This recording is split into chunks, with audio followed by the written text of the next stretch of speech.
रावण ने जिन सीता मां को चुराया वो असली सीता थी कि नकली? कौन थी? नकली सीता। असली सीता कहां थी? अग्नि में। तो जो अग्नि परीक्षा थी वो अग्नि परीक्षा नहीं थी, असली सीता मैया की वापसी थी। राम जी राजा बन गए, भरत जी से मिलके सिया जी रानी बन गई। अच्छा क्या हुआ? अयोध्या में एक कोई सज्जन रहा करते थे, यमुना सरयू के उस पार। उनकी पत्नी, धोबी भाई साहब थे, उनकी पत्नी आज रात को घर नहीं आई। सवेरे पत्नी आई तो धोबी ने पूछा कि तुम कहाँ थी? तो बताया उसने कि मैं केवट के यहाँ रह गई थी, पानी बरस रहा था इसलिए आ ना पाई। तो धोबी ने बोला कि अब हम तुम्हें स्वीकार नहीं करेंगे, तुम पर पुरुष के पास रहकर आई हो, मैं कोई राम नहीं हूं कि सीता को स्वीकार कर लूं। लो भैया, धोबी की इस बात से पूरी अयोध्या में हल्ला हो गया कि सीता माँ तो रावण के यहाँ रह के आई हैं, पता नहीं शुद्ध हैं कि अशुद्ध हैं, सही हैं कि गलत है।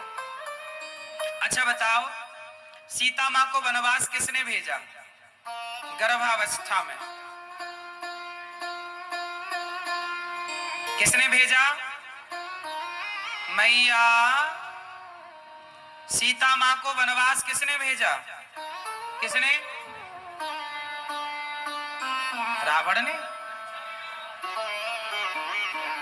ये मैया बताएंगी सीता मैया को वनवास किसने भेजा? हैं? राम ने।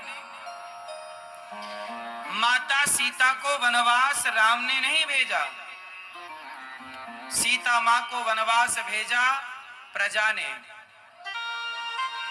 किसने भेजा? भाई धोबी ने कहा कि सीता पता नहीं शुद्ध है कि अशुद्ध है, फिर और लोगों ने भी बोला कि बात तो सही है, रावण क्या रही है, पता नहीं कैसी है। तो सारे लोग बोले कि सीता आप अग्नि परीक्षा दे दो। सीता मैया बोली कि लो, अब जब हम अग्नि परीक्षा देंगे तब इन लोगों को हम पे भरोसा होगा।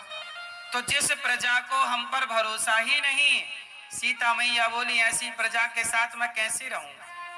तो सीता मैया बोली मैं अग्नि परीक्षा तो दे दूंगी, लेकिन अब मैं रहूंगी नहीं इन लोगों के साथ। लेकिन अभी मेरे पेट में राम के बच्चे हैं, तो पहले इनको जन्म दे दूं, क्योंकि मैं चली जाऊंगी तो ये बच्चे भी चले जाएंगे मेरे साथ। इसलिए अभी मैं लीला समाप्त नहीं कर सकती। इसलिए सीता माँ ने कहा कि कुछ दिनों के लिए, राम जी से स्वयं सीता माँ ने कहा कि मुझे कुछ दिनों के लिए संतों के आश्रम में भेज दीजिए। तो संतों के आश्रम में गई, वाल्मीकि जी के यहाँ लवकुश को जन्म दिया। वाल्मीकि जी ने पढ़ाया लिखाया, लवकुश जब बड़े हो गए, थोड़ा बड़े समझदार हो गए, तो सीता मैया ने अपने दोनों बेटों को पिता के हवाले किया, राम के, ये रहे आपके पुत्र। और अब सीता माँ ने कहा दुनिया वालों, तुम्हें हमारी परीक्षा लेनी थी ना कि हम साफ हैं कि शुद्ध हैं कि अशुद्ध हैं, तो मैं परीक्षा दे रही हूँ। राम को सौंप दिया उनके बच्चे लवकुश को।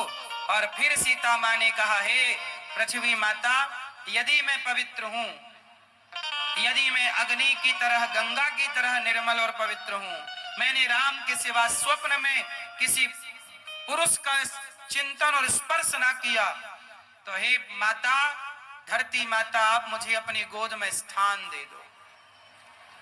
ये कहना था कि पृथ्वी माता फट गई और कहा पृथ्वी माता ने, हे सीता, तुम बड़ी पतिव्रता नारी हो, तुम्हारे जैसी स्त्री इस धरती पे युगों युगों में कभी अवतार लेती, तुम्हारी जैसी नारी इस धरती को अब पता नहीं कब प्राप्त होगी।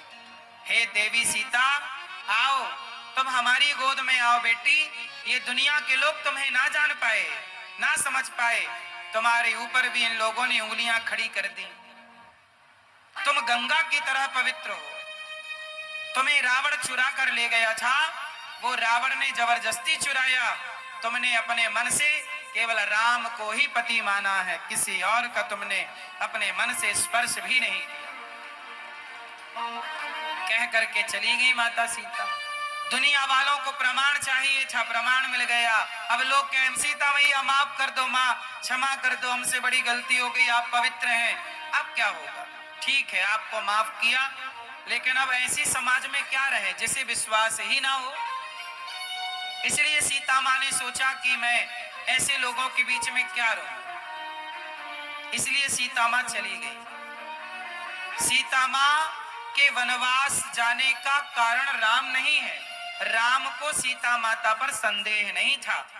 यदि राम को संदेह होता तो राम जी की तरफ से शुरुआत होती ना, लेकिन शुरुआत तो समाज में किसी एक व्यक्ति की तरफ से हुई ना, एक धोबी और फिर उसके बाद और लोग, समाज के लोग। इसका मतलब राम दोषी नहीं है ना।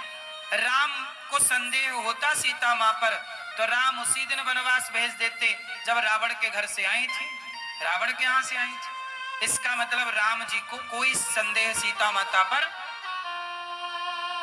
लेकिन लोग दोष किसे देते हैं?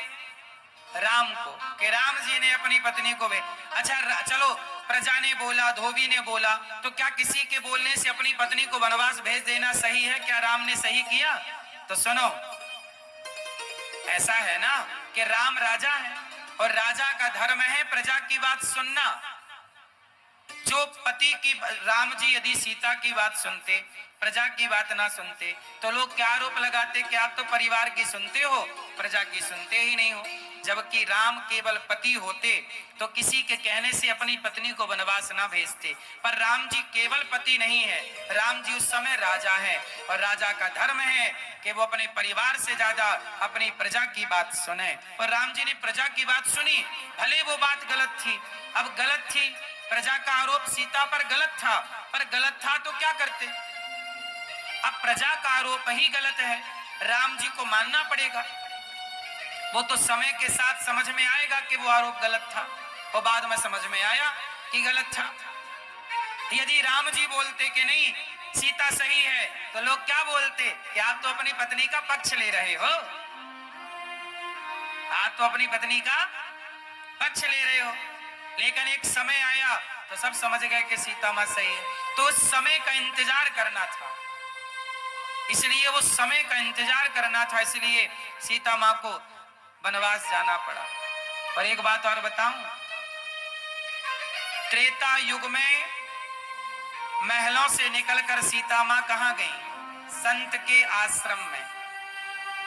तब भी सीता संत के आश्रम में सुरक्षित थी, आज की भी सीता गौरी गोपाल आश्रम में सुरक्षित है।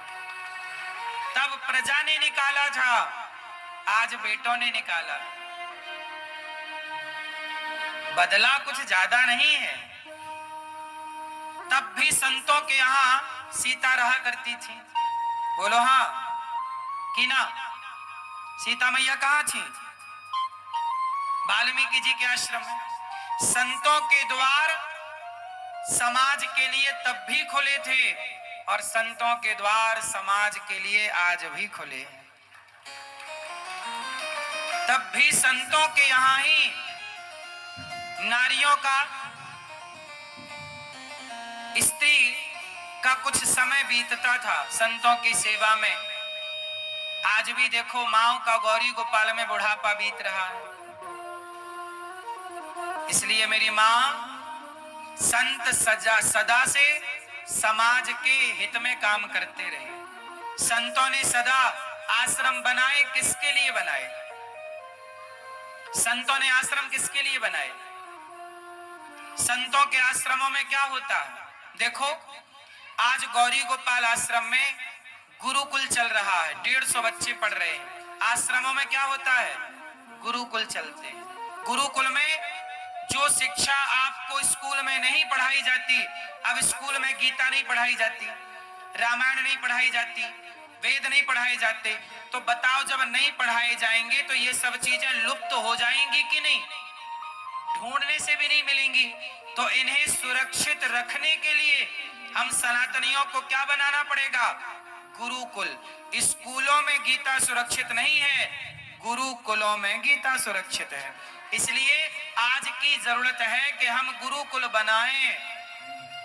गुरुकुल नहीं बनाएंगे तो गीता समझने वाले, पढ़ने वाले लोग मिलना मुश्किल हो जाएगा। गुरुकुल में जो बच्चे पढ़ेंगे वो सनातन का ज्ञान लेके आगे बढ़ेंगे। हमने भी गुरुकुल में पढ़ाई की है, हमने 10वीं तक स्कूल में पढ़ाई की, 10वीं के बाद की पढ़ाई गुरुकुल में की, गुरुकुलों में पढ़ाई की, गुरुकुल में पढ़े तब सेवा करने का भाव पैदा हुआ। स्कूलों में ही पढ़ते रहते तो शराब पीने का भाव पैदा होता, गांजा पीने का भाव पैदा होता, बहन बेटी को छेड़ने का भाव पैदा होता। वो तो गुरुकुल में पढ़े तो गुरुकुल की विचारधारा सना। सोचिए, बताइए, मेरे जैसा बेटा आपको चाहिए कि नहीं? बोलो हाँ या ना। चाहिए मेरे जैसा भाई, मेरे जैसा बेटा कि नहीं? कौन कौन चाहता कि मेरा बेटा ऐसे ही हो? मेरे जैसा बेटा चाहते हो तो मेरे जैसा बेटा स्कूलों से नहीं बनते, गुरुकुलों से ही बनते हैं। ये भारत के गुरुकुल है। मेरे जैसी विचारधारा स्कूलों में है ही नहीं। स्कूलों में ये विचारधारा नहीं है। स्कूल का बेटा कहां अपने माँ बाप के पांव दबाता है? हाँ, कुछ परसेंट बच्चे हैं, हम ये नहीं कहते कि बच्चे पांव नहीं दबाते, कुछ बच्चे पांव दबाते हैं, कुछ बच्चे स्कूलों में पढ़कर भी। इसलिए आपसे हाथ जोड़ूं, स्कूलों के भरोसे ना रहिएगा।